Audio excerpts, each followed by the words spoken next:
Well, good morning, and thanks to all of you for being here. It's a great day to be an American, and it's always a great day to be a Mississippian.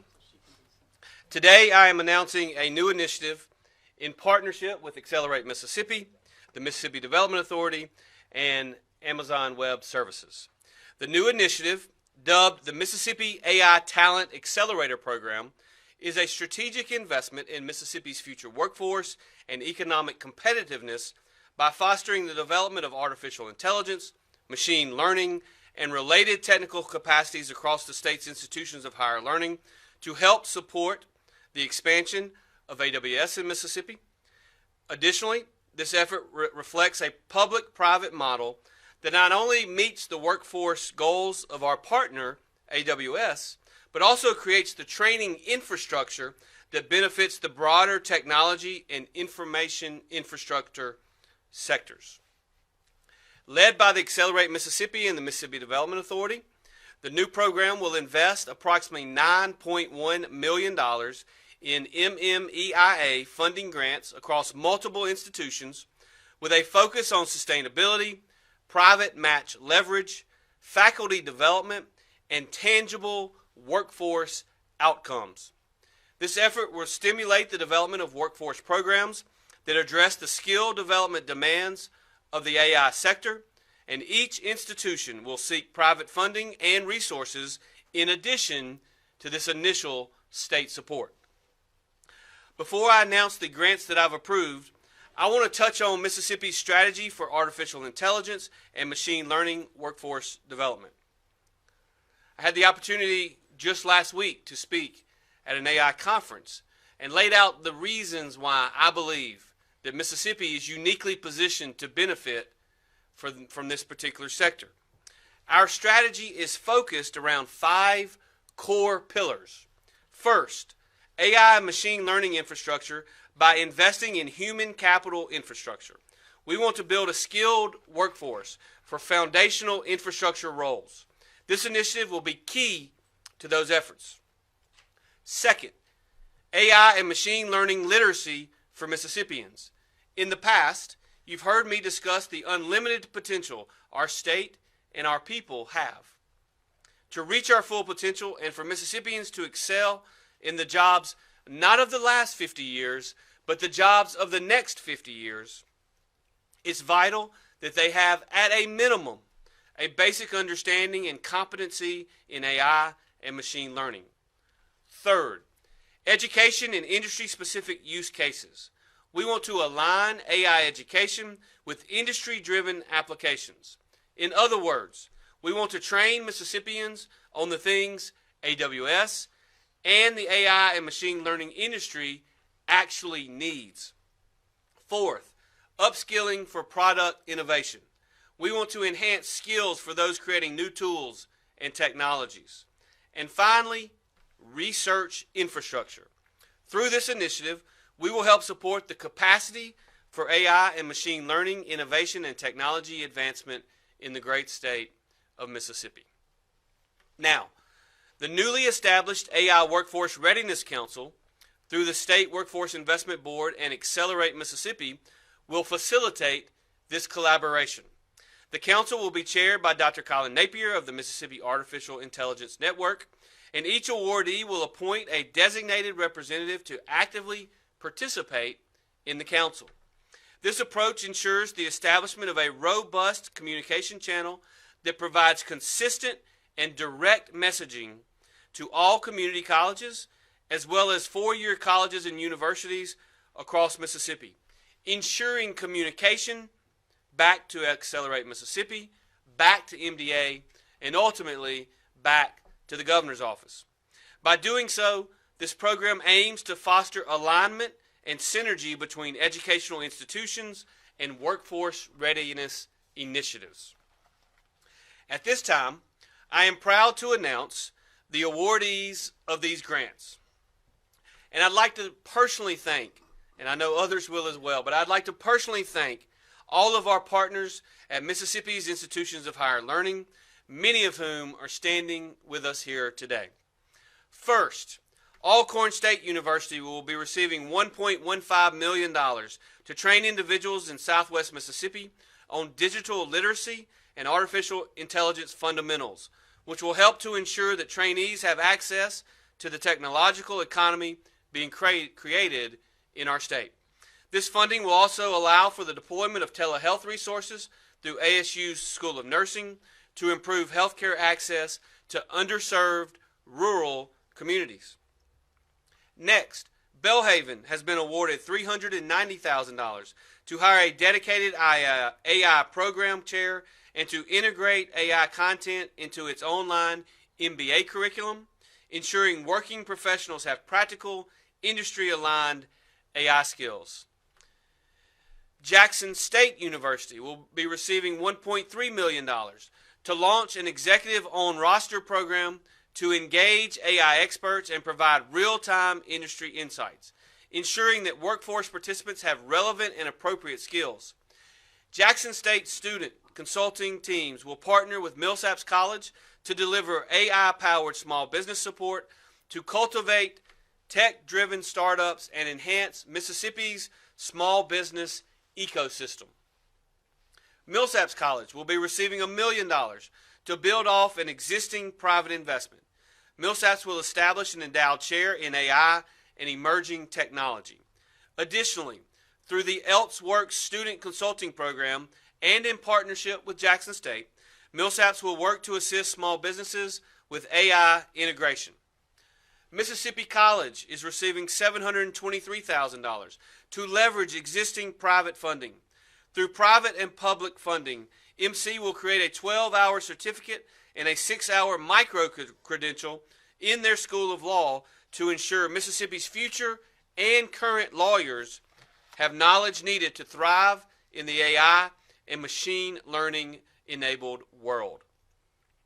Mississippi State will be awarded $2.2 million to establish an endowment and seek private match for AI machine learning workforce and research initiatives, including 2 new faculty and the development of a graduate certificate in data center construction management, one of the first of its kind nationally.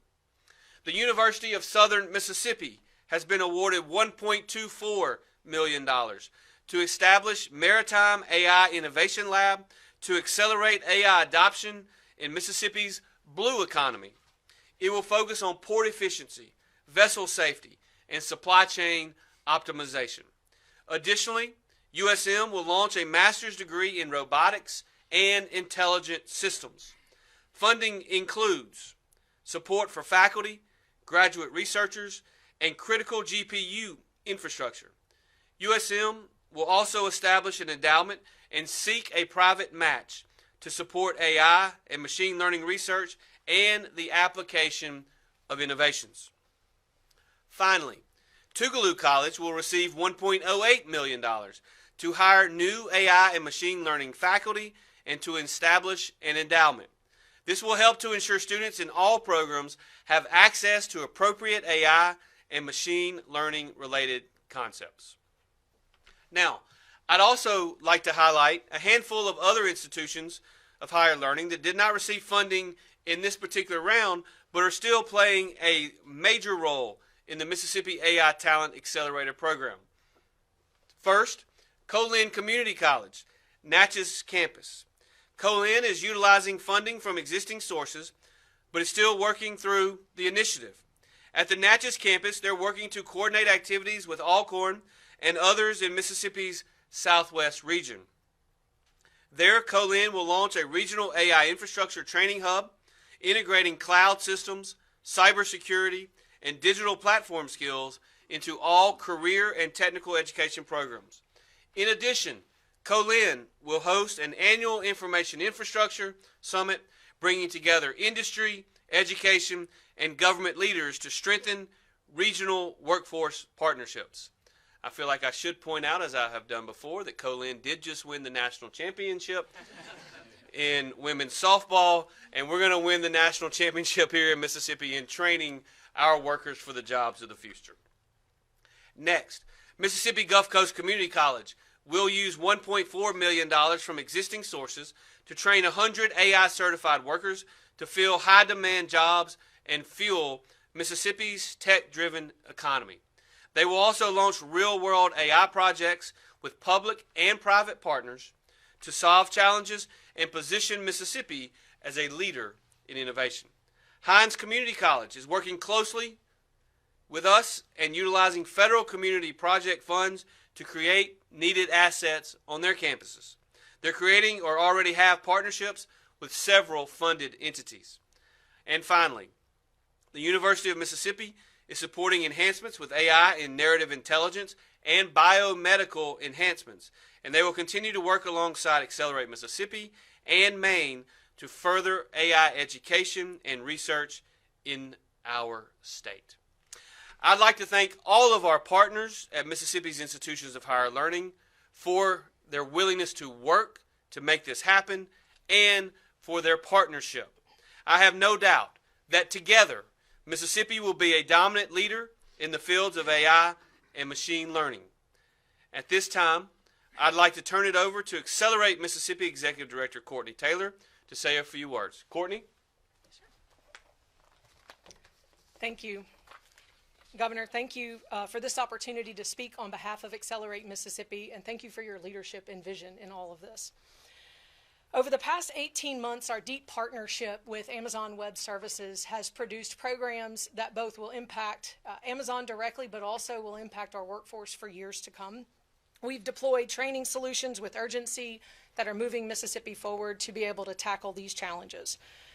As we partner with Amazon, our education institutions, and the Mississippi Development Authority, it really is exactly how the workforce system of the future will operate. As we work through this, the goal is simply to do more faster, but to make sure we're doing the right more. I'm proud to work alongside Amazon, our educational partners. They haven't just invested in technology, they are investing in curriculum and people and communities, and for that I am grateful. The work isn't academic, it's economic, and it's really important as we move forward to keep that in mind. Roger, your and Chris's teams have been amazing with the unwavering support as we work on these initiatives to really drive them forward. We see our role as Accelerate as the glue that kind of binds all of this together. And we've had a lot of fun, and we have a lot more fun left to go, and so I'm thankful for that. I'd also like to thank Bill Court for his leadership in establishing this funding from the beginning and working together with us. Bill would say we're joined at the hip, and I think it's a tall task that we have in front of us, but it's one that's worth doing. I am proud to say that we have some incredible opportunities for Mississippians today and for our future generations, and that's really, really important. As I close, I would just like to say thank you, Governor Reeves and the legislators, for this funding to be able to do this and make this happen. And lastly, to every student and worker listening today, the future of AI in Mississippi is yours to shape, so we hope that you'll come to the table and shape it with us. Thank you. Thank you, Courtney. Now I'd like to ask the Executive Director of the Mississippi Development Authority, Bill Cork, to say a few words. Bill? Thank you, sir. Roger, Courtney, and all of the recipients of the grants, just congratulations, a great day. In August of 2023, Roger came to the Mississippi Development Authority and sat down in our boardroom and laid out for us what he planned to do in Mississippi.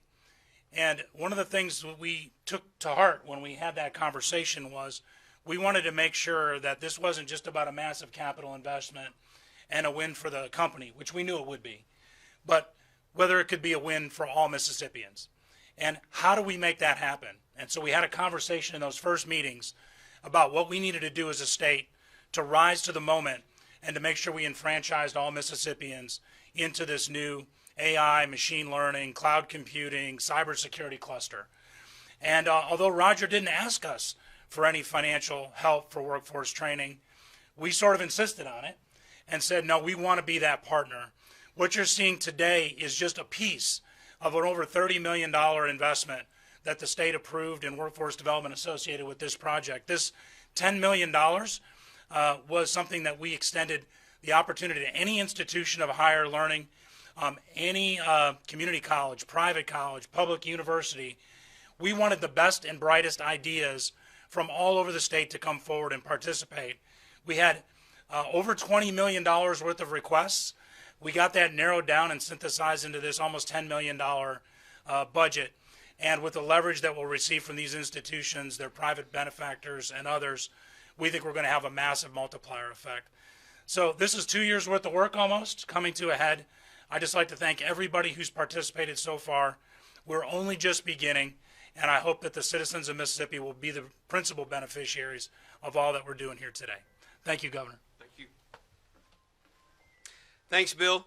Look, I do want to just highlight that these resources were approved by the Mississippi legislature in our MMEIA legislation that allowed us to put the infrastructure in place that allowed for the announcement of AWS to be here.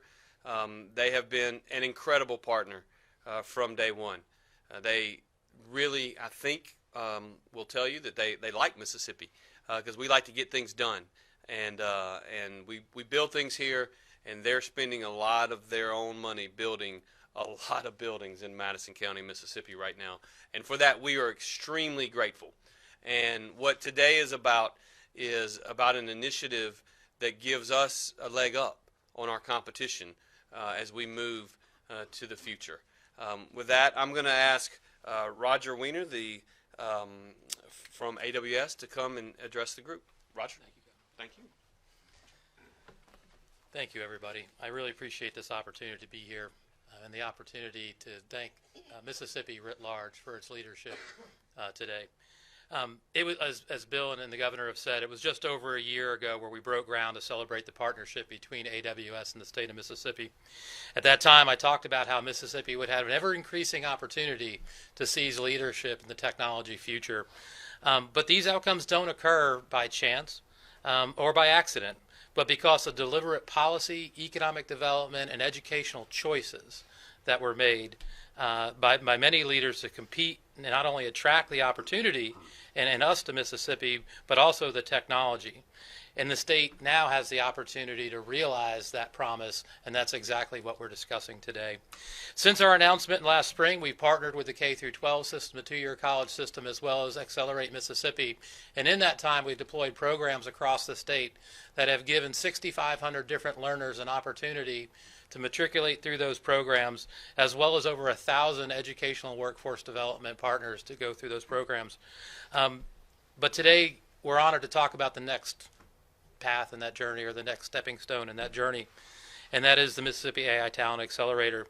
It's a great example of what an economic development public-private partnership can do to drive innovation. But why does it matter so much to us? So I want to share this with you. I'm going to borrow words from our CEO, who's been most succinct on this topic. AI will absolutely be transformational in a way that may even exceed the impact of the internet or the cloud. It will revolutionize every customer experience. This includes fields like finance, robotics, the delivery of service of governance to constituencies. I just left the AWS Summit in Washington, D.C., where we bring together all our business partners and all our customers, and we talk about the most innovative things. The things that I saw that our partners and our folks are bringing to the table to positively impact the most pressing problems of the human experience right now were candidly quite daunting. Everything from bringing tech education systems to bear that help learners with even the most dramatic challenges achieve the academic goals and the educational goals that they want. Similarly, a lot of the things that we saw this past week are all about how we tackle the most pressing health challenges facing the country. So that's why it matters. We see a need for an AI-enabled workforce to lead into the future and realize all these benefits. And if it wasn't for the partnership that we have today, thank you, Governor, thank you, Bill, thank you, Courtney, we wouldn't have that opportunity. What I'm excited most about for Mississippi is A, the AI jobs that will be enabled, 2, the promise that I think AI holds writ large and what impact that could have in the state of Mississippi, and maybe most importantly, the innovations that will come out of Mississippi, developed right here, that we can't even imagine as we sit in this room this morning. That's what's most exciting to me, and I think that's what's most exciting to the company. So we're very proud to support the AI Innovation Hub to drive the statewide advancement of AI as part of Governor Reeves' executive order signed earlier this year, and the Mississippi AI Network. We believe all of these things together will come and help deliver on the promise of the future. Can't thank you all enough for this partnership, the universities and the colleges, for seeing this opportunity, investing in it, committing to it. And candidly, y'all are the scaling partners are going to make this happen for Mississippi going forward. So thank you. Thank you, Governor. Thank you, Roger, and to the entire AWS team for their commitment to Mississippi. It's an exciting time to be a Mississippian, and today is just yet another initiative and another partnership with institutions in our state, small and large, from all over the state. And I couldn't be more proud to make this announcement today. I'll also tell you, because I'm sure there's someone out there that's wondering, that we did have approximately $20 million in requests. I made it clear to our team that was doing the grading of the request that we're not going to spend $10 million just to spend it. If we don't have any good ideas, we're going to go back and ask for more ideas. I think it's fair to say that the entire group that judged the responses will tell you that they were incredible. Absolutely incredible. The AWS team sat in as well, and the educational institutions that are behind me truly sat down and spent a lot of time and effort thinking through what this could look like. And what you heard earlier is we're not doing a lot of duplication. We're doing a lot of investing in kids, in adults, in opportunities for the people of Mississippi. So with that, here's what I'm going to do to all of you in the press. I've promised the people standing behind me that they're going to stay here as long as you ask on-topic questions, and then I'm going to let them sit down in the crowd, and you can ask anything you want to. I may have said you can then ask the stupid questions if you want to, but for now, let's just start with on-topic questions, and the four of us will answer, and anyone else that wants to make a comment or two. So with that, on-topic questions. Yes, sir. So when your average person thinks about AI, they think about, generative AI products like ChatGPT, but the AI world's a lot bigger than that. So could, someone speak to how, AI, machine learning is currently being used in logistics, computer science, why that's a skill set that employers in Mississippi would want to, cultivate in their workforce, and why it's a skill set that students would want to get as well. Yeah, and I'm just going to add almost to your question, and I'm going to turn it over to the experts to talk about that. There are a lot of folks also that think of AI as replacing jobs in the future. What we're talking about is training our people so that our people can work hand in glove alongside the advancements in technology and the advancements in AI. And so, Courtney, you want to say a few things? It's important to note that the focus of this is to embed skills in every program across the state at every level, in age appropriate and program appropriate, even into the point of, what does a smart water system look like in a community. So I think at the end of the day, AI is already here. It's already in everything. It's making sure that both Mississippians and anyone educated in Mississippi has access to those skills, those tools. It's going to change so much. It's hard to say that we're going to train them for A, B, and C, and they're going to have it all figured out. The goal is to say we're going to make sure you understand that it's there, what the basics are, and then figure out how to incorporate that into your world. Our research teams will be working on the research aspect of this, which it's moving so fast. I'll let the people who are really, really knowledgeable about that talk about it. But it's moving so fast, it's really hard to be ready for everything. That's why the partnerships with everybody are so important. Having this one big partnership is extremely critical because we'll all get different pieces of information at different times. And the goal is to bring it back and incorporate it as quickly as possible to be responsive and hopefully stay ahead of the game. Not sure if I answered that, but that's a start. Just very briefly, what I would say is, and what I always encourage people to do, is think about every interaction you have today as a customer, right, or an interaction with a service. Think backwards from that about every frustration you've ever had with those interactions, and at its most basic level, how AI can help improve those interactions to deliver those services you faster, more intuitively, in a way that each individual person who comes to that understands. That at its most basic level will reduce frustration in the world, efficiency of the world. But I think when you scale that out to business operations and things like that, it's going to allow people to focus on the things that are more human, quite honestly, and less repetitive. And that's where it's exciting, where I think AI can take us. But the opportunities are quite limitless, actually. I'd also just like to point out that as we're recruiting new industry to Mississippi, we really wanted to do this initiative so that we could create a differentiator and be ahead of the pack. You know, economic development is a cutthroat, competitive industry, and you know, if we're not staying current on technology, and in particularly this revolution in AI and machine learning, we're not going to be able to win these big projects that we've been winning in the past. It's touching every aspect of not only new companies coming to Mississippi, but all of our existing industries are going through a transition, and they're looking to expand, and they're in a large and global competitive market. So this is really about how do we engage in business retention and expansion to address the emerging technologies across all industry sectors, and how do we position ourselves with an initiative that's credible, defensible, and with results so that we can sell the state to other folks. So this is a great launching pad with AWS as being a major credibility enhancer to this initiative to allow us to be really global leaders in economic development.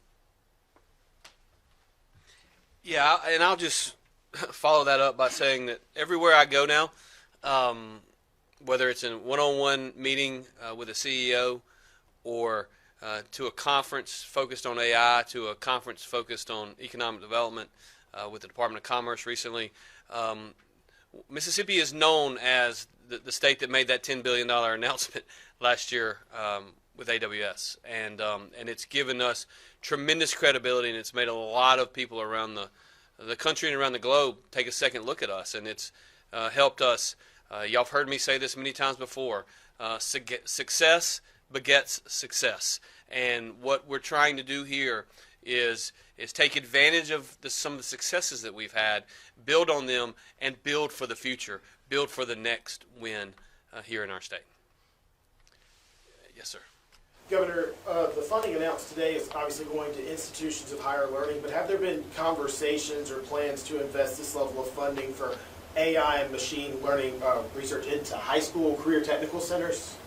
Yeah, I mean, I think there's no doubt. I mean, there's a lot of that we've done a lot of that actually, and so Courtney, you want to speak to that? Yeah, you can follow up. So the high school career technical centers, they have a couple of programs that I'll let Roger talk about. This funding was specifically set aside for universities and higher education institutions, but we've got high schools all over the state, not just in Madison, even though right here is the fever pitch, I guess I could say. But we have high schools all over the state working to incorporate these skills on fiber splicing in your career technical centers, even to the construction jobs, the electrical. These things are I hear they're big electrical drawers, and so we need to have a lot of electricians in the state. So it's all embedded in everything that we're doing. So whether it's specifically called out to support Amazon, that has been a really big push and why we're pushing so much on some of these other initiatives. But high schools, community colleges, K-12, even our private training partners across the state, there is a massive need, thousands of jobs. We're looking right now, we need an additional 1,500 electricians over and above what we're already able to produce by 2030. It's a really quick turnaround. So trying to get it into the lowest level possible and get it moving. And we've got some great partners out there that are doing that. Roger, I'll let you hit any of your program. Yeah, I would just say, look, I have the luxury of doing this all over the world, right? And so I've seen examples in other places. And to the governor's point, like we have a term in Amazon, we call it bar raising results. And I would tell you that what we have seen here in Mississippi has been quite bar raising. For us, what they did was when we came in, we said, when we look at workforce development education, we like to think of a holistic pipeline. Because if you think about the way jobs are going to play out as we build our facilities over years, people go, why would you care about elementary and middle school kids? Well, twofold. A, if you look at the way our construction will pan out, middle school kids are in play, right, by the time that we start building out the balance of our facilities. So that's thing one. Thing two is this is about a broader ecosystem and bringing change to the state, and that's what we're talking about today. So creating that pipeline of talent, for the next 20, 30, 50 years is super important to us. So those are the reasons why. And to Bill's point, we were very conservative when we had the things that we needed to do to be successful here. But Mississippi leapt at the chance to create a holistic pipeline with us and put their resources to that effect. So bar raising is all I can say.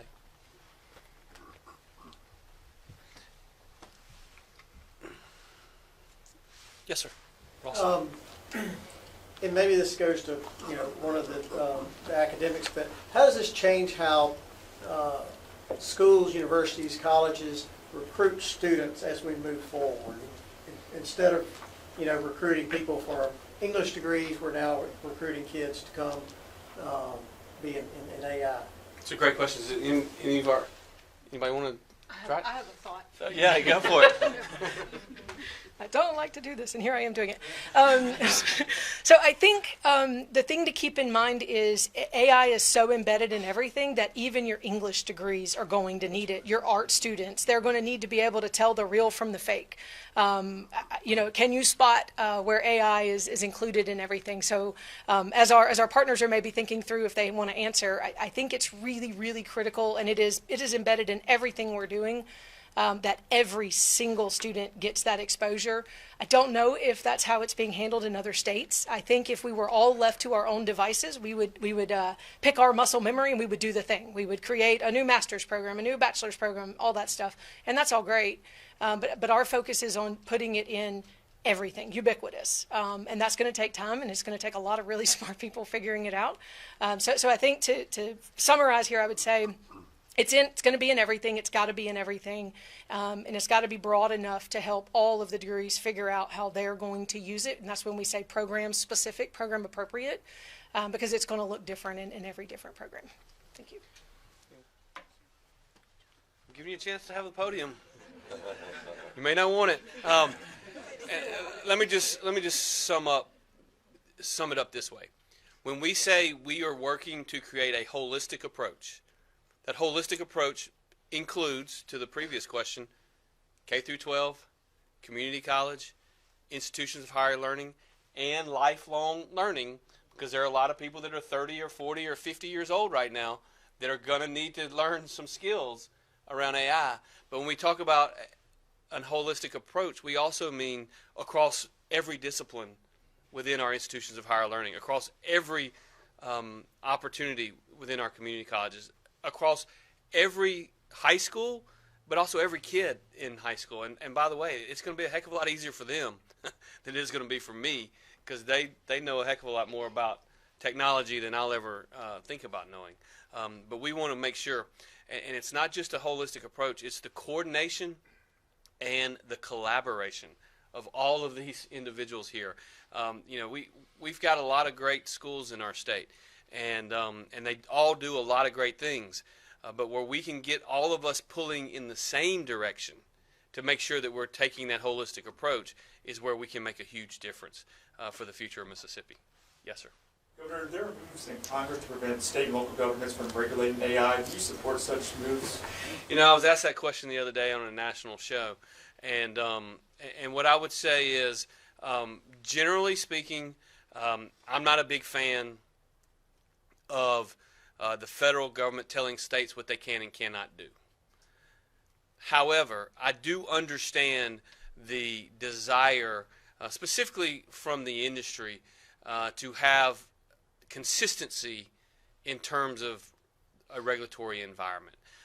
There are some states that I think would put a regulatory environment in place that would make it virtually impossible to innovate, and I certainly don't think that makes any sense at all. And so it's a complicated issue, and one that certainly the Congress is working through. There's specific language in the One Big Beautiful Bill that addresses that. When it came out of the House, there are conversations. I was with a group of governors yesterday. We're having conversations around that. And so we're going to continue to work towards it and kind of see what it looks like. Certainly the industry has said that consistency matters, and not only the consistency but the certainty. And I think that there's certainly an argument to be made there. Any other questions on topic?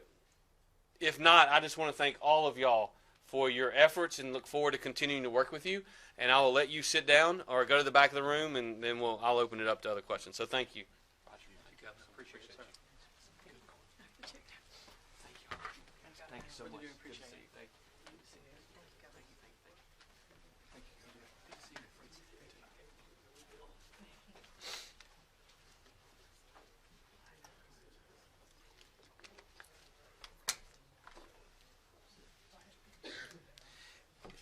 And it is a perfectly acceptable response that there are no other questions, and we can move on. My guess is that's probably not going to be the case. Yes, sir. I just wanted to ask, so just the other day, the president told a group of reporters that after hurricane season, he wants to wean states off of FEMA.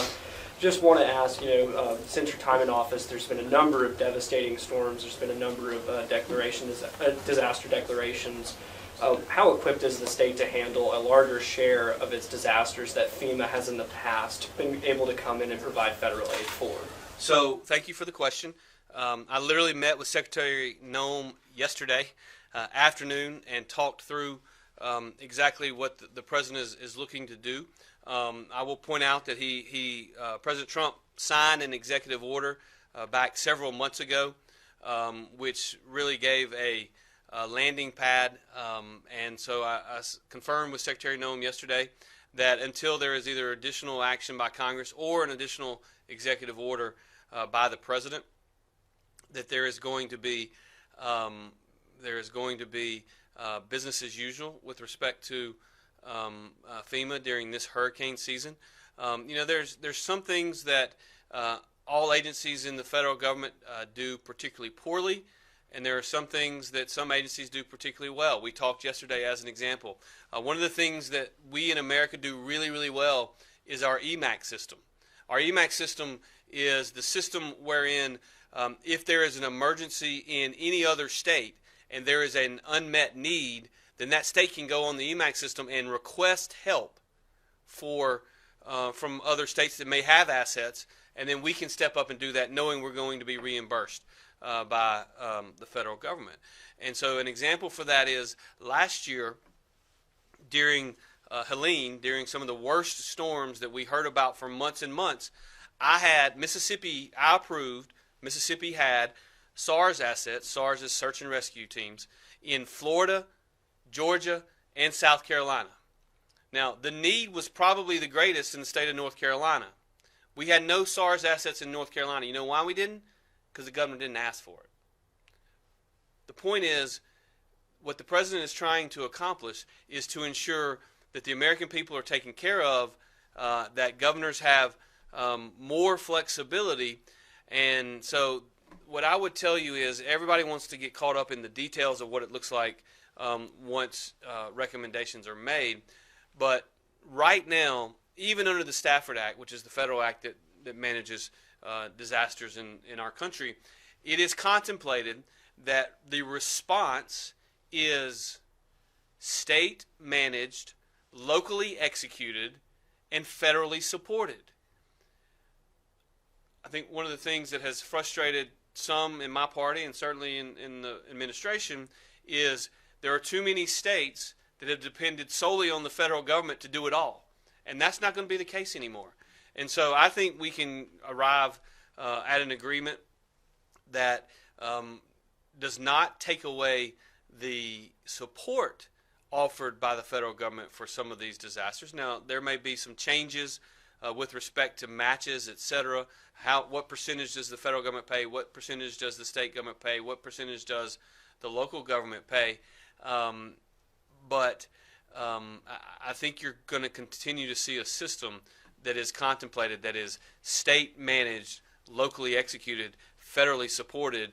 There may not be a FEMA agency, but I think there's also going to be an effort to consolidate some of the programs, because right now, when there's a disaster, we have potential money sources from FEMA, but we also have potential money sources from HUD and potential money sources from the Small Business Administration. And it's hard for me, who's been through more disasters than most, to navigate that. Imagine that survivor in Tylertown, my wife's hometown, that just went through that horrific tornado back a few months ago. Imagine them trying to navigate the different federal agencies. And so we really want to streamline it, consolidate it, set it up in a way that is more user-friendly. We may spend less money as a federal government, and if so, that's fine. We need to know the rules of the game, and we'll navigate our way through that. But we've got some exceptionally talented people working on that task force, including our former governor, as well as Governor Youngkin, Governor Abbott from Texas. And so I'm confident that the way things ultimately turn out is going to be a way in which we can respond. And look, at the end of the day, when you have a Hurricane Katrina level storm, while we had FEMA then, and FEMA did fine in certain areas and not so fine in others, at the end of the day, we had to go get a Congress to get an appropriation anyway. And so if the storm is big enough, the Congress is going to have to most likely act for major disaster relief, and I don't think anything is going to change from that. Now, will the states and local governments have to pay a higher share? As you may know, right now, natural disasters, it's contemplated that the feds pay 75%, the state and the locals pay the other 25%. That number may change a little bit, and if it does, we'll deal with it. But I don't think that number is going to go from 75% fed to zero. That's just not the likely scenario. I think we'll have fewer bureaucrats at FEMA. I think we'll have less red tape in the early days to have to step through to get approvals, and I think it can be a positive outcome for everyone. Yes, we'll come this way. Governor, are you concerned that the shifting U.S. trade policies regarding China will impact the Marshall County battery plant project? We're working through some issues there, obviously, but these are issues that we've already worked through before.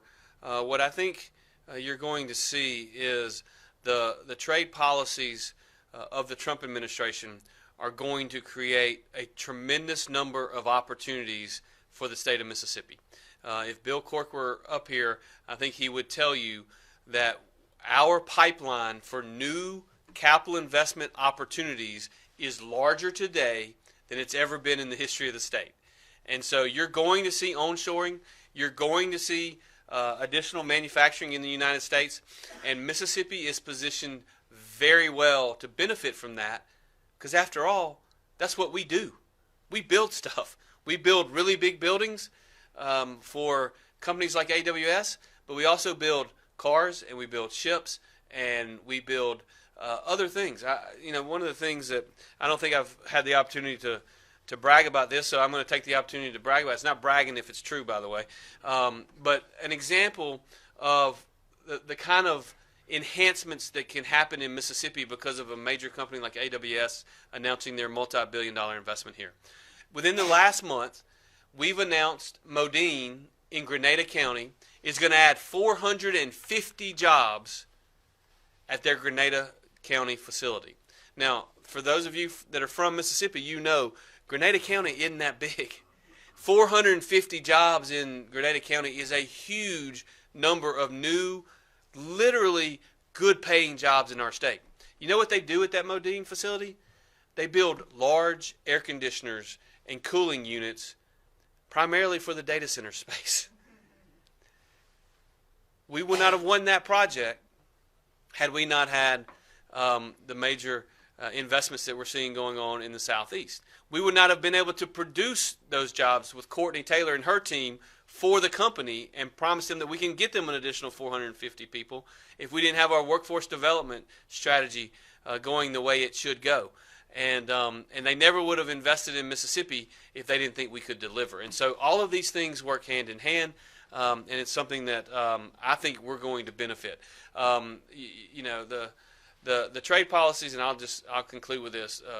I always laugh when politicians try to use the day-to-day direction of the stock market to justify a policy decision one way or the other. Because you'll recall when the president had his day a few months ago and the market did not react particularly well, everybody that was opposed to those particular tariffs and those policies said, look, the market is tanking.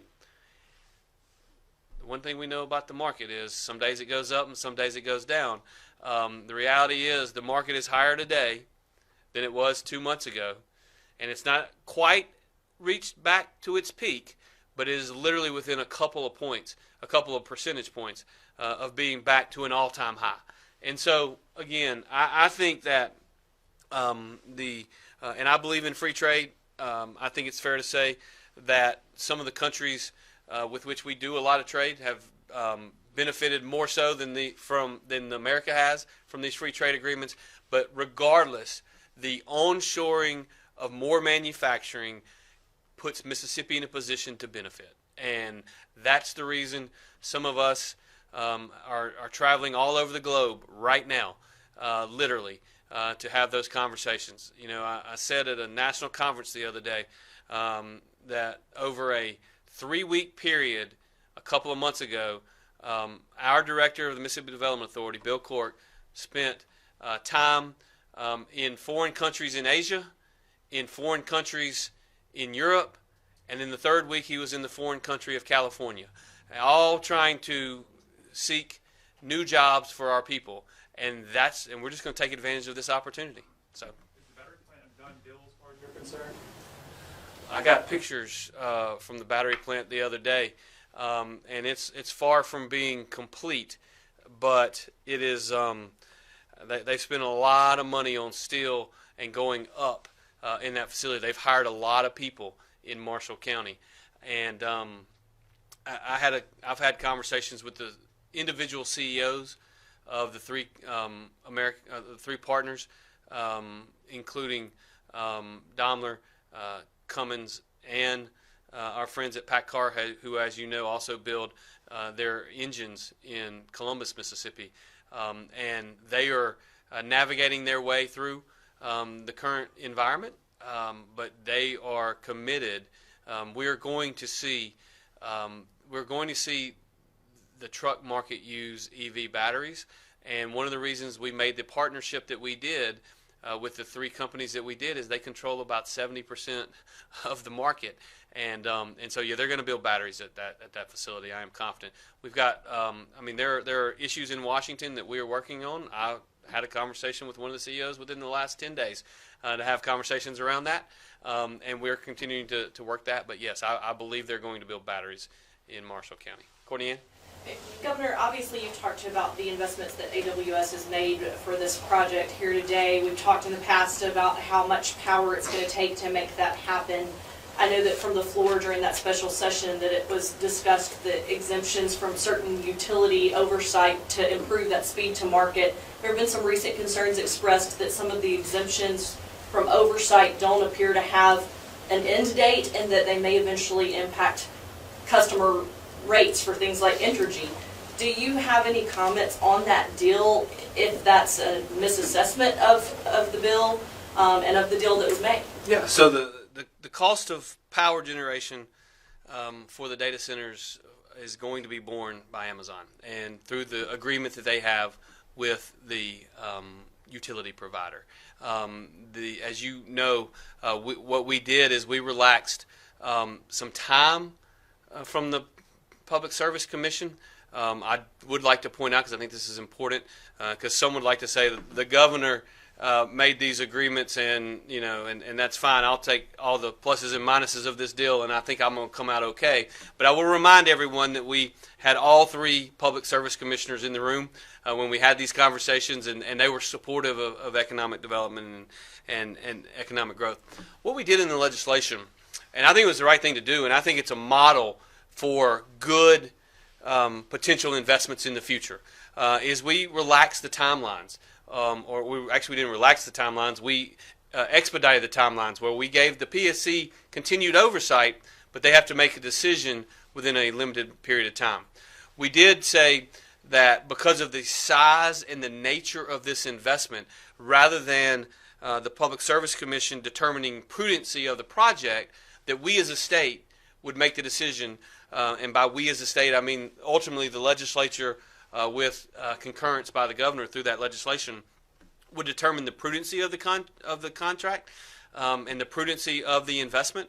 And what I would just tell you is, as I drove home from being out of state with my daughter 2 days ago, and I drove through Madison County, and I looked to the left and I looked to the right coming down the interstate, and I saw every hotel parking lot in Madison County full, and hotel rooms full because of the construction workers that are going on.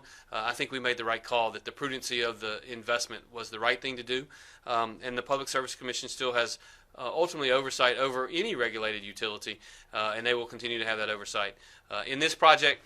And by the way, what I hope to be future projects that are similar to this, as you were aware, we had a Power Place Summit just a couple of months ago, where we brought CEOs and senior executives in virtually every energy space in the country in here, 28 of them, and had a roundtable conversation and roundtable discussion. And look, I think that we're going to have opportunities to really see more major projects in the energy space, because here's the reality. As we talk about AI, as we talk about other investments, states are going to have to make a decision. They're either going to have to decide that they're going to embrace an all-of-the-above energy strategy, which is what I am for. If it's available, if it's affordable, and if it's reliable, I'm for it. And you may call them this side dirty names or that side dirty names. I'm for it. If it's available, if it's affordable, and if it's reliable. And I don't care if it's natural gas or green or anywhere in between. But I think what states are going to have to decide is the new capital investments of the future are going to demand a lot of energy capacity. And either states are going to figure out how to create an environment that encourages investments in energy, or those states are going to lose on new projects, period.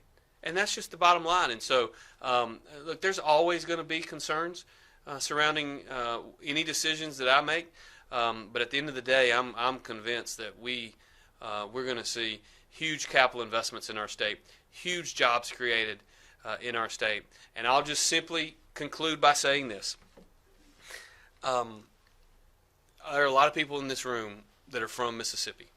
I venture to say there are a few of y'all that didn't vote for me, and that's okay. But how many people in this room, whether you voted for me or not, ever believed that Mississippi could have the second fastest growing economy as measured by GDP growth in the entire country? How many people believe that in your lifetime that we would have a governor that could stand here and say, in 2024, Mississippi had the second fastest growing economy in the country? And we can say that. We can say that because we're willing to make good, wise policy decisions, partner with good, strong companies that have great balance sheets, that use their balance sheets to create jobs and capital investments. And so I think we are well positioned to continue to see that to happen. In the back. On the second day of the special session, you said that you use your line item veto power to take care of some items that you and Senate leaders found concerning. Can you just take us through what those are? Yeah, so well, I haven't made any final decisions on about half the bills. I've signed about half of them. I've got until late next week because, as you know, I get 15 days after the legislature is done. There are a couple of line items in a couple of bills that we are looking at, trying to determine what I will do with those. There is also a bill that was filed late that is outside the call, and so that is one that I will have to deal with as well, because I don't believe that it was properly voted on.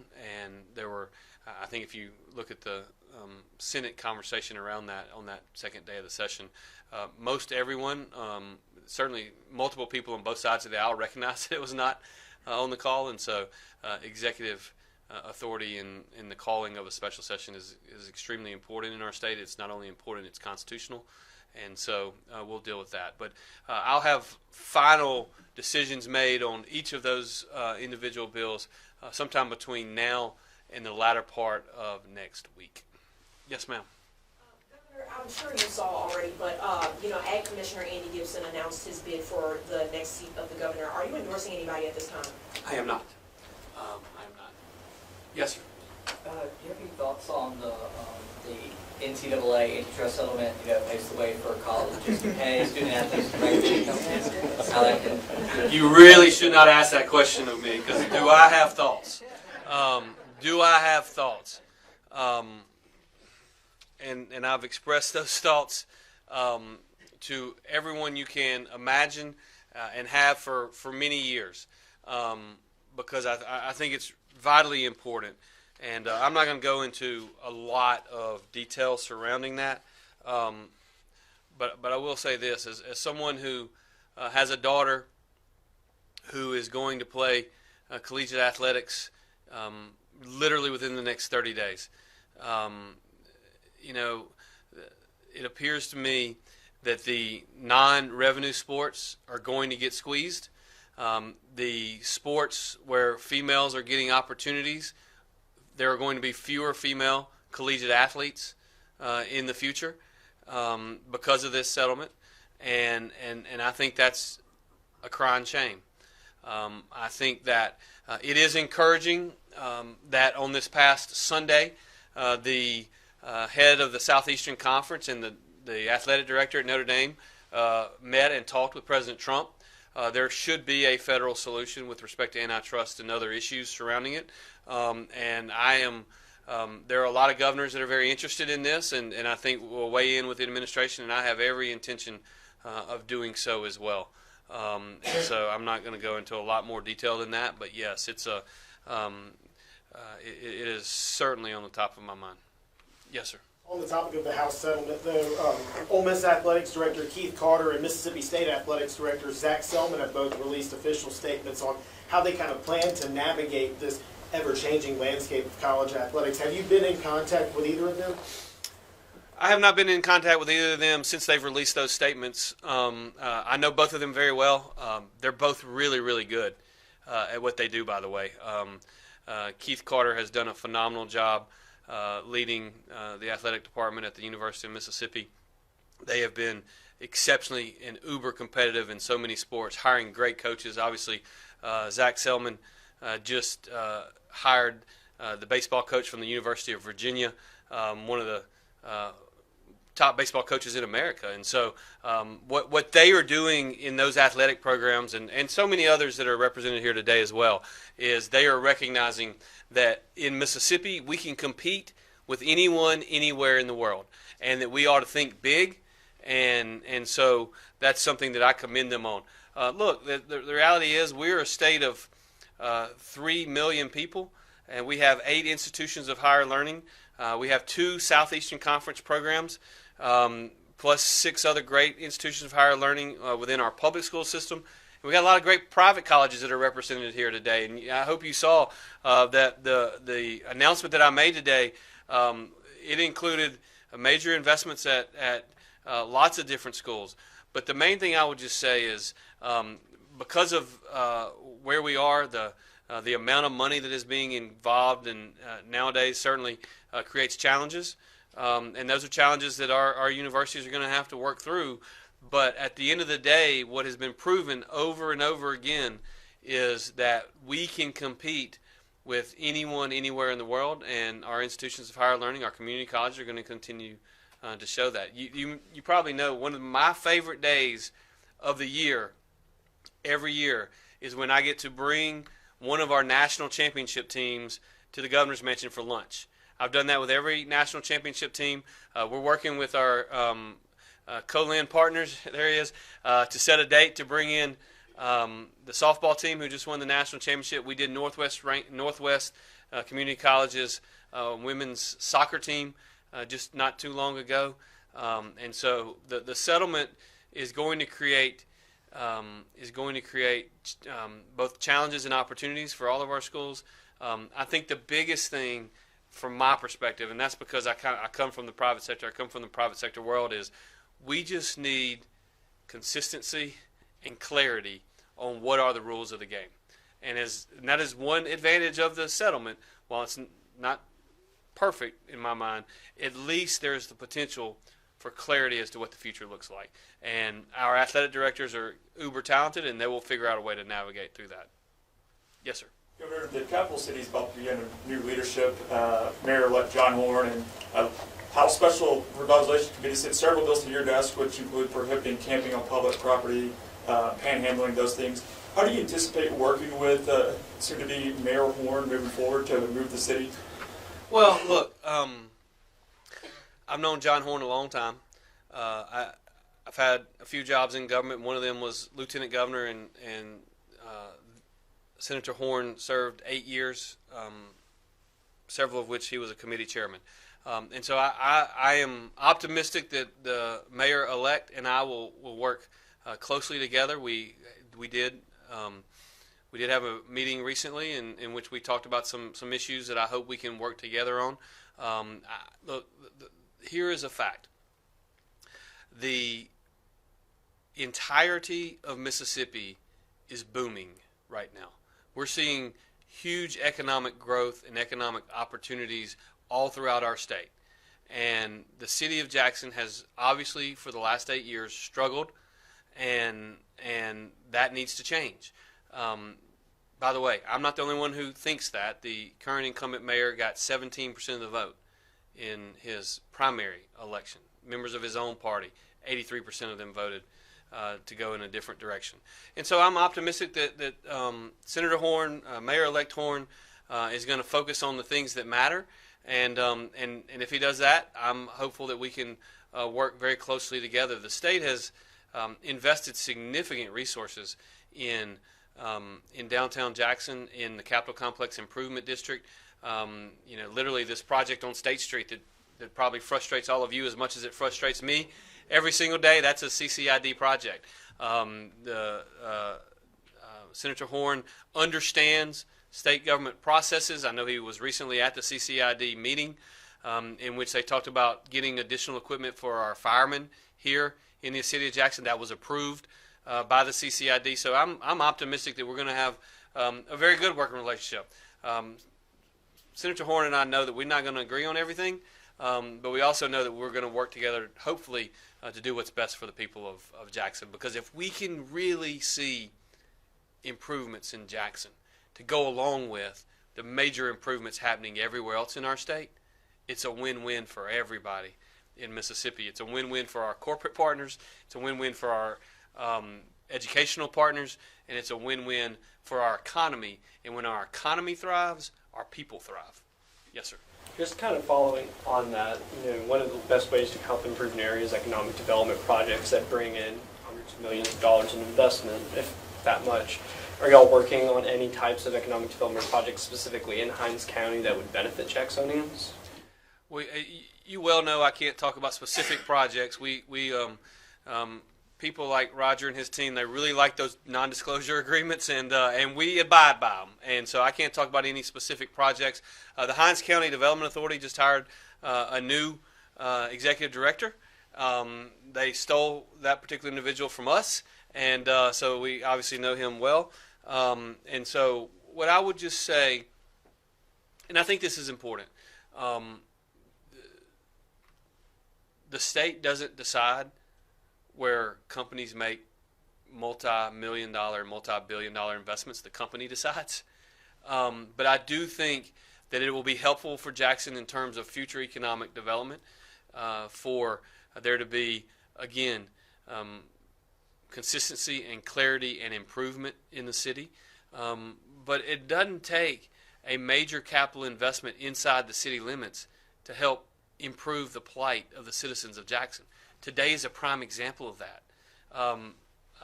AWS has two major investments that they've announced, are one just north of the Hinds County line in Madison County, the other in Madison County. But here we're talking about investments in training at Jackson State, at Belhaven, at Millsaps, at Tougaloo. Again, tremendously important for the city that those institutions of higher learning do well. And today is a prime example of just capital investments in the metro area and what that can do to improve the city of Jackson. So, yes, I'm hopeful to see more CapEx in the city, and particularly in downtown. We need more people living in downtown, although I'm told that today most of the opportunities for living space in downtown are rented, which is a good thing. That's largely because of Capitol Police, another multi-million dollar a year investment that the state has made in Jackson. Literally, I have 175 police officers who basically, ultimately report to me. They're helping patrol the streets here in the Capitol Complex Improvement District, and that's good for everybody because law and order is good for future economic growth. Courtney? I know this decision was made a few months back, but as we see summer feeding programs at schools, can you tell me about the state's decision for the second year in a row to turn down that summer EBT program? Yeah, so as you know, that was a program that was created during the pandemic, and so it was a pandemic-related program that was over and above the programs that are already provided through the Department of Agriculture at our local schools.